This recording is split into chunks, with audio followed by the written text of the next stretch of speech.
Hello there, I'm Shaun McLaren, and I'm dreaming of a mono-white Christmas. That's right, we're playing some mono-white in Modern. This used to be more focused around life gain, but now it's kind of just a mono-white control deck that happens to have Martyr of Sands and Sarah Ascendant, which is kind of a two-card combo. You can go turn 1 Martyr and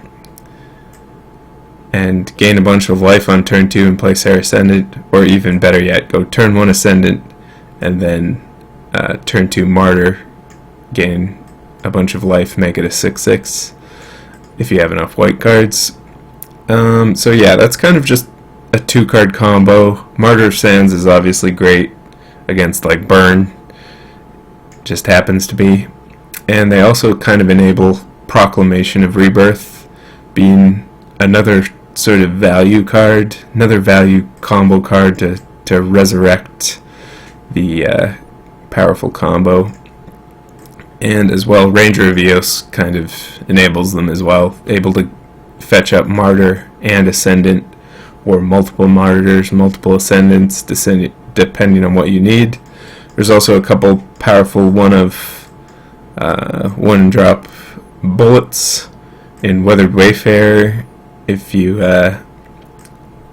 want to search up a bunch of Ghost Quarters, keep Ghost Quartering your opponent, search up a Myria's, etc. Weathered Wayfarer is pretty good, and Figure of Destiny is kind of a standalone in-game boss for your opponent to face. If you don't have a bunch of life, you can just search up Figure of Destiny and level it up if you have a bunch of mana. Squadron Hawks is sort of just a value card here. Kind of draw 3 cards, draw 3 bad cards, draw 3 Squadron Hawks when you cast the first one. It adds a lot of white cards to your hand for Martyr to gain you more life. It's pretty good value, and you can actually go infinite with the Hawks, with Mistveil Plains. You just, when a Hawk dies, put it on the bottom of your library and then search it up with another Hawk, and you have infinite Squadron Hawks, the way God intended. Also Paths, good white removal. Then we kind of have the control elements, the super heavy control elements of the deck. Ghostly Prison is fantastic in some matchups, does nothing in others. This is kind of what the deck is trying to do, stall out the game and then get to Emeria in the super late game, assuming plan A fails, which is a gigantic Sarah Ascendant early on. And Wrath of God also helps that plan, and Oblivion Rings for problem planeswalkers, problem permanents, etc. And that's pretty much the main deck. Also just have a random tech edge, good to search up with Weathered Wayfarer, and I feel like the deck wants as much land destruction as possible because it has trouble against like Tron or Eldrazi if it doesn't draw its land destruction. As for the sideboard, we have Relics for the graveyard, pretty standard there. Purges for Jund, basically, also good against like Death Shadow or any mono red decks. Disenchants to randomly deal with problem artifacts and enchantments, which can be otherwise tricky if you don't have O-Ring or Banishing Light. Speaking of which, Banishing Light, just more redundancy for the O-Rings. Banishing Light versus O-Ring generally doesn't matter.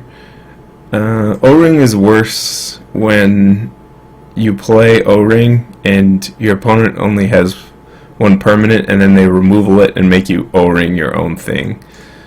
Other considerations are like Maelstrom Pulse, so it's better to have a split against Maelstrom Pulse. Firewalkers, great against mono red, mostly just for that. We're really punishing mono red, although not necessarily a huge deck, but really good against mono red. Stony Silence for Lantern, Affinity, Tron, the standard Stony Silence package, just hosing those 3 decks, pretty much found wherever white decks are found. Aven Mind Sensors are great with the Ghost Quarters, mostly why they're there, great with the pass as well, and then also shores up some of the problem matchups like Tron, where there's expedition maps and such. Leylines for discard, mostly for any deck that has discard. Leyline is going to be great. Thoughtseize's Inquisitions, you see those. Leyline isn't a bad option, but not really a great option a lot of the time, unless you're up against like mono black discard. Speaking of which, this is the 3rd in my series of monocolored decks for Modern. We've already done mono green, mono red, now we're trying out mono white, and then we'll finish off with mono black and mono blue. So we're going to see what the ultimate monocolored deck is in Modern, and let's see right now if mono white is the champion.